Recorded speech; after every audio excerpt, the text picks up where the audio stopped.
अमार अली जान, आपको क्या नज़र आ रहा है कि इलेक्शन डे पे वोटर्स बड़ी तादाद में निकलेंगे या नहीं निकलेंगे? देखिए, निकलेंगे। अगर रोकने की कोशिश की गई तो बहुत मसाइल पैदा होंगे, अदम इस्तेकाम होगा। ऐसा बिल्कुल भी नहीं होना चाहिए। मेरे ख्याल अगर तो लोगों को ऑप्शन मिलेगी, लोग बहुत बड़ी तादाद में निकलेंगे। और दूसरी बात यह है कि लोगों में गुस्सा है। लोग चाह रहे हैं कि नए चेहरे भी हों, नई सोच हो। मेरे ख्याल जो हमारा भी स्लोगन है कि चेहरे नहीं निज़ाम को बदलो। लोग वाकई निकलना चाह रहे हैं, कुछ बेहतर करना चाह रहे हैं। लेकिन एक बात मैं अब ज़रूर ये इसमें ऐड करना चाहूँगा कि ज़रूरी नहीं कि उसके बाद स्टेबिलिटी आ जाए, क्योंकि जो इस वक्त माशी हालत है वो इस तरह की है कि जो हुक्मरान तबकात हैं किसी भी पार्टी का हो, उसके अंदर ये ख्याल है कि हम बोझ अवाम पे डालेंगे। क्योंकि जैसा ब्लूमबर्ग की रिपोर्ट ने छोटी सी बात की, ये मुश्किल फ़ैसले एलिट्स के लिए नहीं होंगे, अशराफिया के लिए नहीं होंगे। ये मुश्किल फ़ैसले पिछले कई सालों से अवाम के लिए ही मुश्किल फ़ैसले। इसलिए अवाम को मुनज़्ज़म होना पड़ेगा, लोगों को आपस में इत्तेहाद करना पड़ेगा, तंजीम साजी करनी पड़ेगी। जिस तरह 60s 70s के अंदर आम लोग की बहुत बड़ी बड़ी ट्रेड यूनियंस होती थी, स्टूडेंट यूनियंस होती थी, औरतों की तंजीमें, किसानों की तंजीमें, वो थी जो अवाम के हकूक़ का तहफ़्फ़ुज़ करती थी। जब तक वो मुनज़्ज़म नहीं होंगी ये लड़ाई मुश्किल है, क्योंकि एक तरफ एक तबका तो बहुत ज़्यादा मुनज़्ज़म है, अवाम गैर मुनज़्ज़म है। हमारा काम होना चाहिए। आपके ख्याल में लेफ्ट और राइट को इकट्ठे होना पड़ेगा?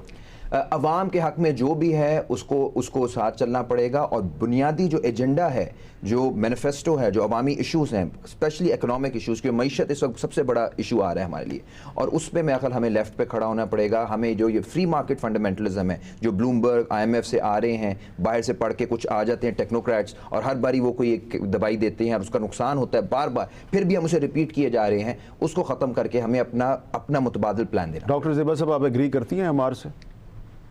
जी, असल बात यह है कि मैं तो एक ही बात से एग्री करती हूँ, ज़मीन अल्लाह की है, उस पर हाकमियत अल्लाह के दीन की कायम होनी चाहिए। इस ज़मीन पर अल्लाह का निज़ाम नाफिज हो, कुरान आइन बने, कुरान दस्तूर बने, कुरान निज़ाम हुकूमत बने, यही हमारे मसाइल। लेकिन ये तो मैंने पहले भी आपसे कहा कि हमारे आइन में लिखा हुआ है कि कोई कानून पाकिस्तान में कुरान और हदीस के ख़िलाफ़ नहीं होगा। लेकिन आपको पता है कि उसके बावजूद अगर अदालत जो है वो कहती है कि जो रिबा है, यानी कि सूद जो है वो गैर इस्लामी है, तो हुकूमत जो है उसके ख़िलाफ़ कोर्ट में चली जाती है। आप देखें, अगर कॉन्स्टिट्यूशन में जो लिखा है, लेकिन आप अगर अपने निज़ाम कानून को भी देख लें, हमारी कॉन्स्टिट्यूशन 90% वही है जो ब्रिटिश कॉन्स्टिट्यूशन है। हमारा legal system basically Indian penal code है जो चल रहा है। नहीं, लेकिन हमारा कॉन्स्टिट्यूशन कहता है कि रिबा को ख़त्म किया जाएगा। जी, रिबा को ख़त्म किया जाए, लेकिन उसके बावजूद हम वो बैंकिंग सिस्टम तो वैसे का वैसे चला रहे हैं। हम उसमें लिख देते हैं कि अदल कायम किया जाए, लेकिन नाइंसाफ़ी, जुल्म, ज़्यादतियाँ, धांधलियाँ, मार पीट, वो सब कुछ वैसे का वैसे चल रहा है।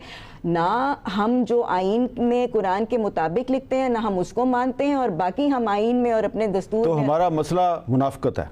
जी बिल्कुल सर, मेरे ख्याल में मसला हमारा मुनाफ़क़त ही है, और लॉ से ज़्यादा लॉ की इम्प्लीमेंटेशन है मेरे ख्याल में। सिर्फ सर सबसे पहले, लेकिन हर किसी चीज़ को ठीक करने के लिए एक स्टार्ट होना चाहिए। स्टार्ट है काजी। आपका मुल्क का काजी ठीक होगा, सब कुछ ठीक होगा। आपकी जुडिशरी ठीक होगी ना, मैं बार बार कह रहा हूँ, I agree with you. Judiciary ठीक होगी, हर चीज़ बिल्कुल ठीक कह रहे हैं ये। अच्छा, ये मुझे बड़ी खुशी हो रही है कि PTI और मुस्लिम लीग नून किसी एक नुक्ते पे एक दूसरे से इत्तेफाक कर रहे हैं। जी, मैं इस लिहाज से कि जो आजकल हमारी जुडिशरी का हाल है ना, वो आपके सामने है। रातों को अदालतें लगती हैं, ठीक है, और कई वक्त दिन को भी नहीं लगती। इमरान खान के केसेस में आपके सामने सारे हालात हैं कि उसके दिन में भी उसको छुटकारा नहीं मिल रहा, बेकसूर उसको जेल में रखा हुआ इन्होंने। उसके काम देखे, सबसे पहले उसने सेहत कार्ड दिया लोगों को, जो 10 लाख रुपए का कार्ड हर इंसान की पॉकेट में था। गरीब से गरीब इंसान जाके जिस मर्जी हॉस्पिटल में जाके अपना इलाज करवा सकता था। उसके बाद उसने ये जो यतीम बच्चों की कफालत का किया, फिर उसने ये जो वो लंगर खाने खोले, बेशुमार उसके काम है इमरान खान के।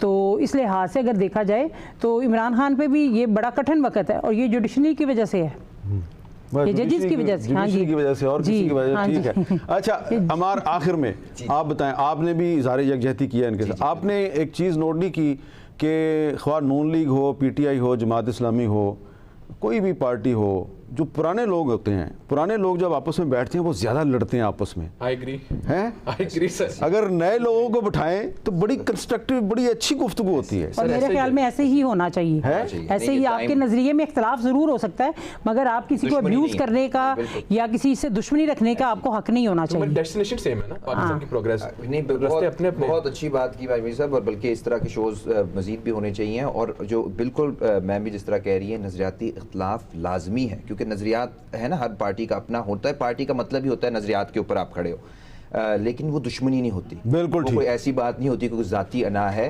वो वी ऑल आर पेट्रियट्स, लेकिन हम किसी मुख्तलिफ रास्ते से पाकिस्तान बहुत को शुक्रिया। मंजिल तक